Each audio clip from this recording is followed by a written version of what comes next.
Interesting topic today coming out is the talk about Nicolas Pepe and a bit of news that's come out the last few days about him being, the replacement now, or you could say the backup, the 2IC effectively for Bukayo Saka. Now, I like this.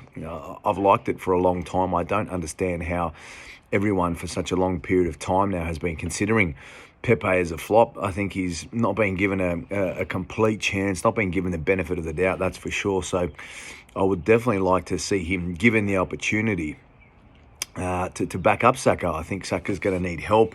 You will know that we're linked with Moussa Diaby, who's since gone to Aston Villa and played well on the weekend in their thumping victory over Everton. So that's certainly one that I can see as a performance from Diaby that showed why we're interested in him. But more than anything, it's the type of player that we would have loved. But I don't understand why Pepe wouldn't be given another chance. I thought he was okay in the Europa League in years gone past. The spell to Nice wasn't the best, but we've seen some interesting comments come out on TalkSport overnight. Great work, Benty, giving it to Goldstein about the fact that Pepe's stats are still so much better by a country mile than Sancho and Antony combined. And it goes to show that there's always that clamouring and that context behind, what constitutes a good player.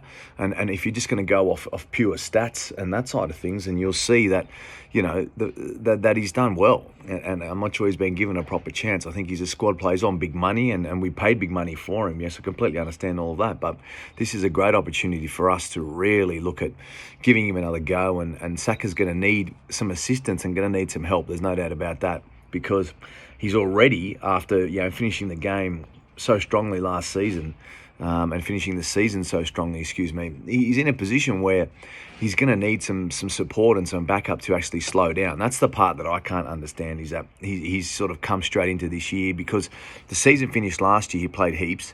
And then what happened is they went into the off-season, and then it wasn't exactly an off-season. The season finished, and then a couple of weeks later, England were playing. So he's sort of gone straight into England duty and had to play for them. So look, I think it's a good idea for us. There's going to be some more ins and outs by the look of things, a couple of final ins and outs as the season goes. Balogun's going to be off somewhere, it looks like, which is a shame because I like him, but I think Eddie's kind of really starting to step up and lead the line well. So with Eddie doing that, I think that's a positive situation.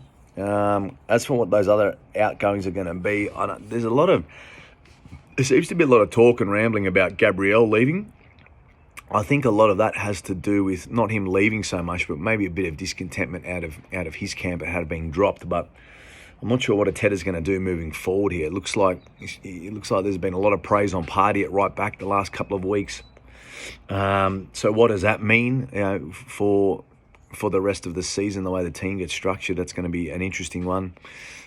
He's probably going to keep playing in there while we're winning, to be completely honest. And if Zinchenko's fit at left back, then he'll come back in. Saliba obviously will play at centre half, and if Ben White's been solid there, he'll play. But it's a strange one. Anyway, he knows best, and I said this yesterday as well. There's no point knocking Kai Havertz either and those type of players until we've given it a bit of time to see exactly how they go. So let's see how it all plays out. We'll do a preview of Fulham over the next couple of days, being Thursday here now in Australia, and we'll do that probably tomorrow after Mikel's press conference, which will happen in the evening here.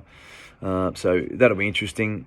And those outgoings I think are going to be curious. I think there's still a few players to maybe go out on loan, and a couple of sales. There's talk that we're really trying to recoup 100 million now. So we've done our business, but I mean Timber's the big blow, having bought him, and then he's effectively gone now for the whole season. That's going to be a real struggle. But anyway, we'll do our best to manage, and if he comes back stronger back end of the year, then that'll be great. And we'll see what other changes that we go ahead and make for the rest of the year. But look, it's all lining up. Exciting times.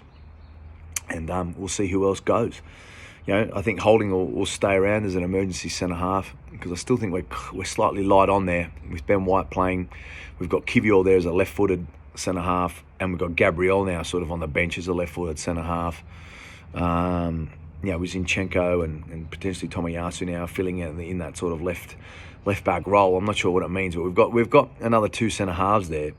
And in Timber we would have had like a hybrid third, but the problem is that where is our backup for Saliba if he does go? We don't have Timber now to just slot in there. It's kind of, you would think that Ben White would be that and Gabriel would come in if that was required, but we'll see what Arteta does moving forward. Anyway, interesting times. Let me know what you think below and we'll continue to talk about what's happening ahead of this weekend.